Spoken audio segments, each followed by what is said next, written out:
The Steelers entered Week 13 of the NFL season not in first place in the AFC North. They're going to try to reverse a trend that's seen them lose 4 of their last 6 against the Buffalo Bills team, equally hungry for a victory as they try to chase down the Patriots in the AFC East. Thanks very much for being with us for the matchup presented by Shell Polymers. Alongside Missi Matthews and Matt Williamson, I'm Rob King.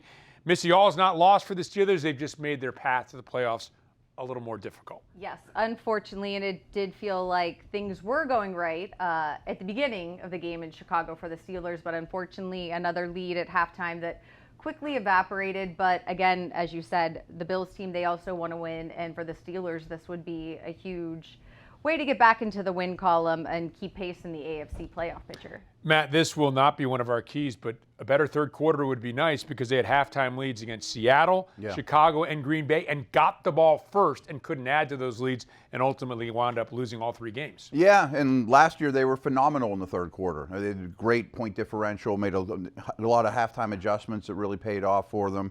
This year it hasn't gone the same way. But, I mean, you look at the AFC, the playoff picture is pretty murky right now. There's a lot of big-time teams that on the outside looking in, including the Bills, including the Chiefs as we speak. So still a lot of story to be written. And technically right now the Steelers as well, but hopefully they can get back into that playoff picture with a victory over the Bills. Time for our key matchups. And for me, I'll lead off. Run the football. Love the formula with what they did against the Chicago Bears for the first time all year. They ran more plays than their opponents. They ran for 186 yards in this game. They won the time of possession handily. Of course, they still didn't win the game, but I would love to see this again. I think this is a formula for success. Run the ball, control the clock, keep Allen and that Bills offense off the field. 1,000%. And everyone harps on the negatives after a loss, but I think the offensive line's in the best place it's been all year. I thought they had an exceptional game, especially in the run game. Turned into a two-headed backfield. Gainwell's demanding the football. He makes big plays left and right.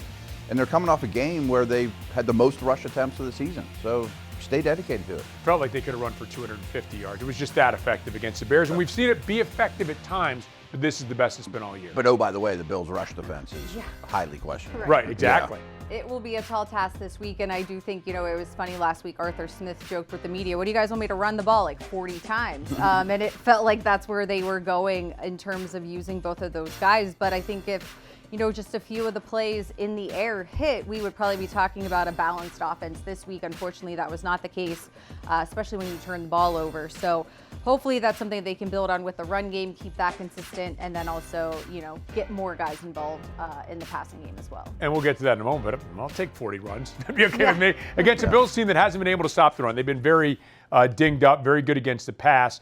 That, again, the Steelers are going to have to throw the ball at times, and that leads us to your key with the tackles.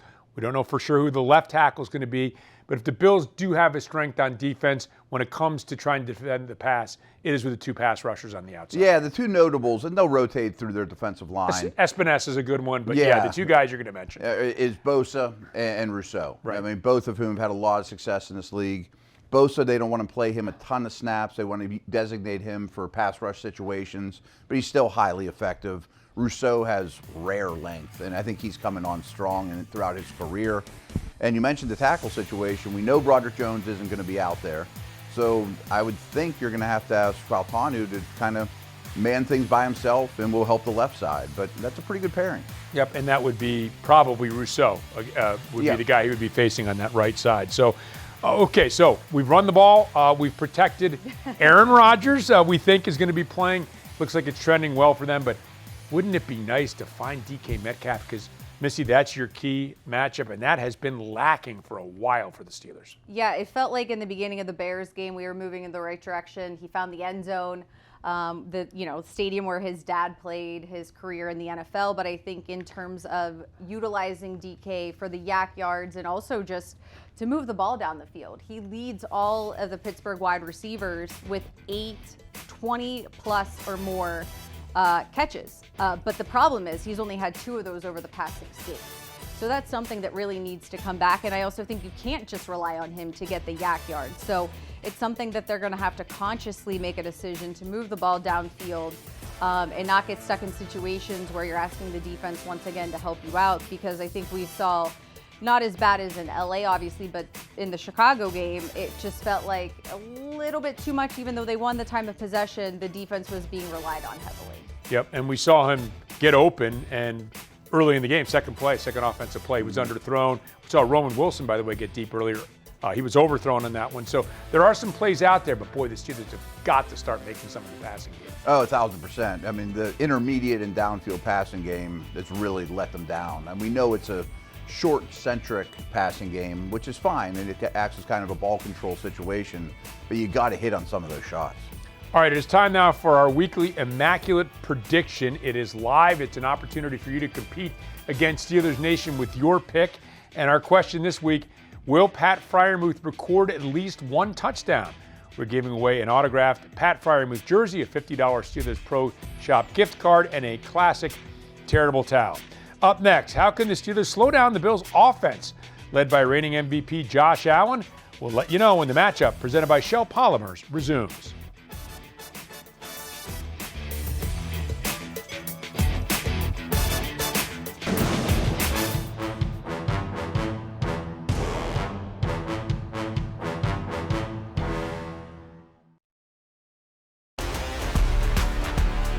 Fans are here. Give them something to cheer about to them. The crowd at Acrisure is so loud. Wow! There's nothing like game day in Pittsburgh. Oh my, TJ! His defense is swarming. Ah, it is picked up. Wow! What a catch! Get two! Touchdown! Pittsburgh Steelers! We'll see you at Acrisure Stadium. Here we go.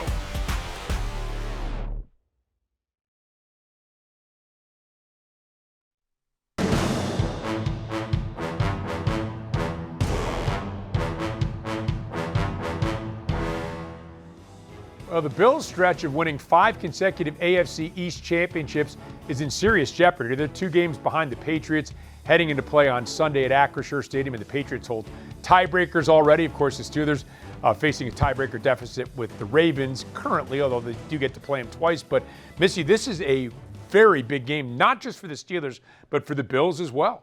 Yeah, and for Josh Allen, this is a guy that other than one time out of 5 tries, the Steelers have lost to. And it was a game in Buffalo that week 1, TJ Watt signed a contract extension, and that defense went crazy. And we saw, with Josh Allen, what happened last week against Houston, but those guys also had some extra time to try to get healthy. And you said the playoff picture is murky. It is. And, slowing this guy down, Missy, which is your key, harassing reigning MVP Josh Allen would go a long way toward winning this game on Sunday. Yeah, I was just reading on their website when Sean McDermott was talking about some of the injuries that they're dealing with. He said, Josh is practicing, but he's still a little sore. That game was last Thursday, and I bet he is still sore just from watching it, not actually feeling that. And it just shows that they brought him down 8 times. They made his life a living hell, and he was still doing everything he could to try to get that game back into the Bills' hands and to come out with a victory. They did not, though. But for the Bills under Josh Allen, when he does not record a touchdown, which he did not that game against Houston, they're 2-7. And he can kill you in the air, and he can kill you with his own feet.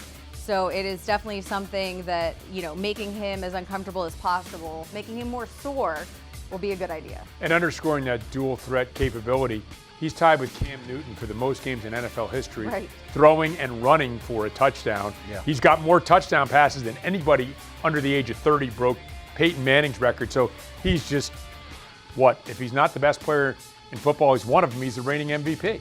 I don't know if I've ever seen a touchdown producer like this guy. I mean, he just manufactures touchdowns at a remarkable rate. Now, they did get to him a lot, and I think Houston might be the best defense in the league, but I'll put the Steelers pass rushers against anybody. They could do that sort of damage as well. What's interesting to me about Allen is he came in the league as a real wild stallion, a lot of Brett Favre tendencies. And last year, the negative plays kind of dried up, but it's still in his DNA. He's a risk taker. But these past couple weeks, a lot more sacks, a lot more turnovers, and we know the Steelers' defense is great at splash. Well, hopefully the Steelers can do that, and hopefully the Steelers can also stop James Cook. That would be a nice key as well, because he went over 1,000 yards rushing last week and is number 2 in the NFL in rushing yards. Yeah, they've really changed the way they play football over the last couple of years. They want to be a physical, downhill running team. finally realized that they play their home games in Buffalo as opposed to trying to air it out late in the year. And I'm not sure that there's a back other than maybe Jonathan Taylor that's having a better year than Cook. They just gave him money. He's a dual threat player, tremendous football player. Gilliam and Hawes too. Hawes the tight end, the rookie tight end, and Gilliam, big beefy guys. Gilliam's a fullback. There's not a lot of fullbacks in the NFL. They've got one on their roster, and they will utilize him to try to pound it at you. Yeah, and last year, much like the Steelers this year, they were by far the heaviest 6 offensive line team in the league. And they've gotten away with it because they drafted Hawes, who's kind of their Darnell Washington massive tight end. And so they still have a lot of big bodies out there. And obviously the Steelers knew this going in, right? And they've had mixed bag. They didn't do a great job against the Jets. They've faced a lot of top rushing offenses. They've done better recently as the season's gone on. But you go into this game, though, Daniel Aquale, he was hurt several weeks ago. He was brought in to add depth in the D-line. Derek Harmon was your top draft choice.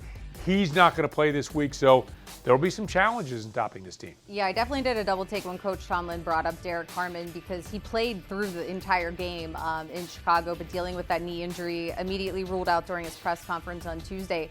He has been, a silent but not unnoticed, really high member of the Steelers defense, and I think Y.A. Black is going to have to step up. He's going to play some more snaps. I think we saw what he can do as well last week, but Derek Harmon has just been improving every week, and not a guy that you're always going to notice, but still able to get after, the passer as well. So a huge loss for them, but they were able to, tame Jonathan Taylor. So hopefully they can utilize some of the things they did against the Colts, against James Cook and the Bills. All right, it's time for my key, which is to limit the tight ends in the red zone. The tight ends for the Bills have 24% of their catches, but almost 40% of their touchdowns. Josh Allen's thrown 18 touchdowns. 7 of those have gone to tight ends, 4 to Dalton Kincaid, who, of course, is one of the better receiving tight ends in the NFL, 2 to Jackson Hawes, the big, massive rookie, and 1 to Dawson Knox. So, we've seen this time and again, and we saw it last week with Loveland getting into the end zone. The tight ends down in the red zone can be a killer, and they're targets that Josh Allen seeks out in the red zone. Yeah, they drafted Kincaid in the first round a couple years back to be a matchup nightmare, and it took a little while, but this year he's really leveled up and become exactly that. He's missed the last couple games. When we're recording this, I'm not sure what his status is, but I did some research this morning. Allen's splits with and without Kincaid this year are drastically different. Yep, so we're going to find out on Sunday. A huge game for both of these teams, the Steelers and the Bills. They square off coming up on Sunday at 4:25 at Acrisure Stadium. For Missi Matthews, for Matt Williamson, for our entire Steelers production crew, I'm Rob King. Thanks for watching this edition of The Matchup, presented by Shell Polymers.